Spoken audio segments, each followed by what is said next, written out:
अस्सलाम वालेकुम एरीज, मैं हारिस अज़मी प्रोफेशनल एस्ट्रोलॉजर अपनी ड्यूटी पूरी करते हुए इस हफ्ते की रिसर्चेज लेकर आपकी खिदमत में हाजिर हूँ।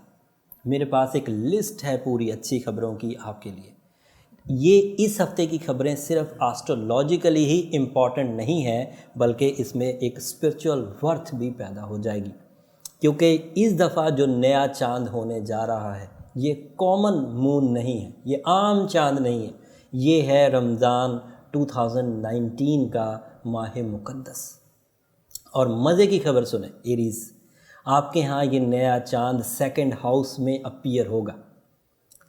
जब सेकंड हाउस में नया चांद होता है, एस्ट्रोलॉजिकली ये बात रिकमेंडेड है कि उस वक्त second house is a house of source of income, is a house of material advantages, is a house of some sudden gains.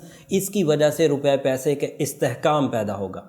Generally चांद ने एक नॉमिनल सा रिज़ल्ट यहाँ देना था 2 से 2.5 दिन का, बट अब इस बात को थोड़ा एलेबरेट करता हूँ, क्योंकि ये रमज़ान का चांद है तो ये खैर वाला चांद है, बरकत वाला चांद है। इस हफ्ते का आगाज़ ही इस खैर और बरकत वाले चांद की अपीयरेंस से होगा, आपके दूसरे घर में होगा, जिसकी वजह से रिज़्क रोज़ी के वसाइल बढ़ेंगे। एरीज़ उसके बड़े बेनिफिट्स हासिल करेंगे। इन बड़े बेनिफिट्स में अचानक बड़ी और लंबी सहूलियात आपको मुयस्सर आने वाली हैं, तो इस बात को रियलाइज़ करें। एंड पर मैं रेमेडी भी दूंगा जिससे आप इस चीज़ को और ज़्यादा अच्छे अंदाज से कैश कर सकेंगे।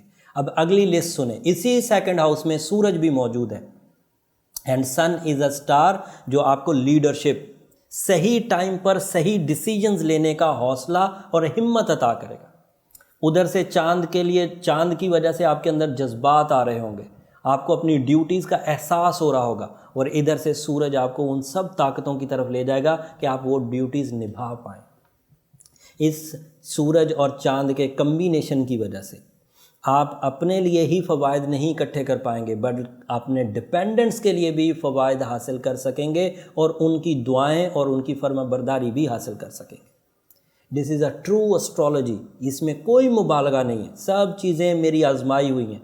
मैं पिछले 16 साल से एस्ट्रोलॉजिक्स को इसी तरह देखता हुआ आ रहा हूँ। अब अगली खबर क्या है, इसी हाउस में, सेकंड हाउस में आपके यूरेनस भी मौजूद है।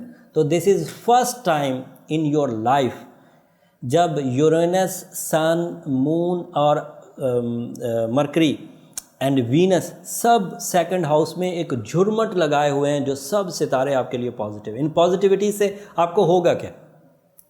यूरेनस की वजह से अपॉर्चुनिटीज़ मिलती रहेंगी, सन की वजह से लीडरशिप और एक्यूरेट डिसीजंस मिलते रहेंगे, मून की वजह से ब्लेसिंग्स एंड खैर और बरकत मिलती रहेगी, मरकरी की वजह से इंतहाई काबिल एंड स्ट्रॉन्ग मेंटल एबिलिटी, जहनी जरखेज़ी मिलती रहेगी, वीनस की वजह से लोगों की तवज्जो आपको मिलती रहेगी। इतनी चीज़ें इकट्ठी होकर आपकी ज़िंदगी में जो हलचल मचाने वाली हैं, मैं उसे कामयाबी के आला तरीन वक्त की पेशंगोई आपके लिए कर रहा हूँ।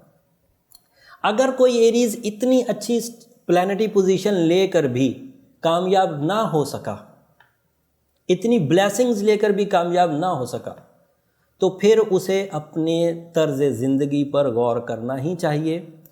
या तो वो इस चीज़ को फिर समझ ले कि वो कुछ कर नहीं सकता, या फिर वो उसे इस खोल को, इस तरह की एक ख़राबी को दूर करने के लिए जल्द अज जल्द कोशिशें करनी चाहिए।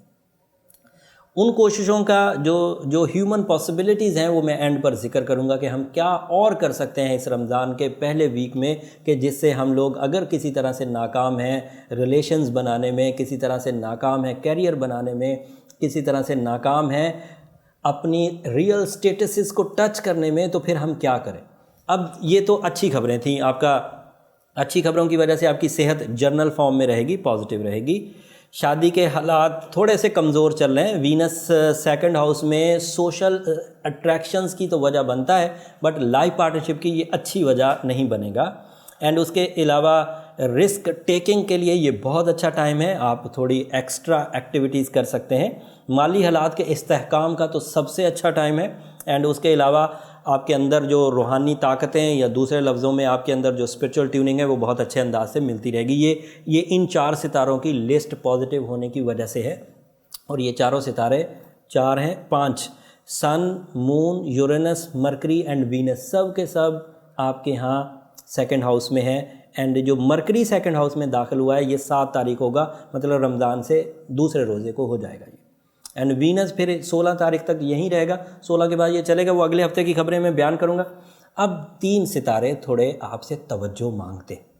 एक तो मार्स 3rd हाउस में अच्छा नहीं होता, आपका अपना रूलिंग प्लैनेट 3rd हाउस में है, यहाँ अजीज़ व अकारब के साथ थोड़ी कशीदगी रह सकती है, लेकिन ये सितारों की चाल की लॉजिक है। बट एज अ रमज़ान ये तो गेट टुगेदर्स का महीना है, माफ़ कर देने का महीना है, प्यार करने का महीना है, नाराज़गी दूर करने का महीना है, और ये चीज़ बड़ी अच्छी चलेगी, आप मुझे लगता है उससे बच जाएंगे। दूसरी, जुपिटर रेट्रोग्रेड हुआ है और आपके यहाँ 9th हाउस में हुआ है, इसकी वजह से हिजरत के मौके थोड़े स्लो होंगे, तो उसकी तरफ भी आपको तवज्जो देनी चाहिए।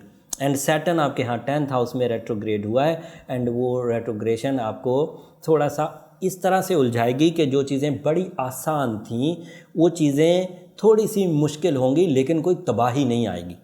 अलबत्ता ये ज़रूर रहेगा कि जब आप काम करने लगेंगे तो उतने सहल हालात मिलेंगे नहीं, उतने आसाइशें मिलेंगी नहीं। इन दोनों चीज़ों को, बल्कि इन 3 चीज़ों को मार्स के तीसरे घर में होने की वजह से जो उसको ज़वाल है वो कवर करना है, जुपिटर की रेट्रोग्रेशन कवर करनी है, सैटर्न की रेट्रोग्रेशन कवर करनी है, तो उसके लिए रमज़ान की ये 7 इंतहाई अहम साबित होंगी। और इसमें सूरह यासीन की 2nd लास्ट आयत को अगर आप पहले रमज़ान से आखिरी रमज़ान तक पढ़ें और अगर साथ में ब्लू सफ़ायर भी पहन लें, तो वो ब्लेसिंग्स जो सिर्फ़ 1 महीने तक आपके पास आनी थी, या वो ब्लेसिंग्स जिसको आप सिर्फ पीरियोडिक ब्लेसिंग कह सकते हैं, वो ब्लेसिंग्स फिर परमानेंट अंदाज से आपके साथ रहेंगी ब्लू सफ़ायर के वेयर करने से। वो फिर आपके लिए एक टूल ऑफ सक्सेस के तौर पर काम करता रहेगा, और ये ट्रबल्स, रेट्रोग्रेशन की ट्रबल को बैलेंस करने में scientific remedy that is blue sapphire बहुत अहम रोल अदा करेगी। इसमें मैंने कोशिश तो की है कि सारे ही ज़िंदगी के पहलू कवर कर दूं। उम्मीद करता हूं कि इसमें आपके ज़्यादातर सवालों का जवाब हो गया होगा, लेकिन आइंदा आने वाली वीडियोस में मैं इससे भी ज़्यादा तफसील बयान करने की कोशिश करूंगा। अगले हफ्ते तक के लिए इजाज़त दीजिए, एंड जाते जाते चैनल को ज़रूर सब्सक्राइब कर लीजिए, और मेरी आपसे हमेशा जो रिक्वेस्ट रहती है कि अपनी दुआओं में मुझे ज़रूर याद करिएगा। अल्लाह ने के बाद।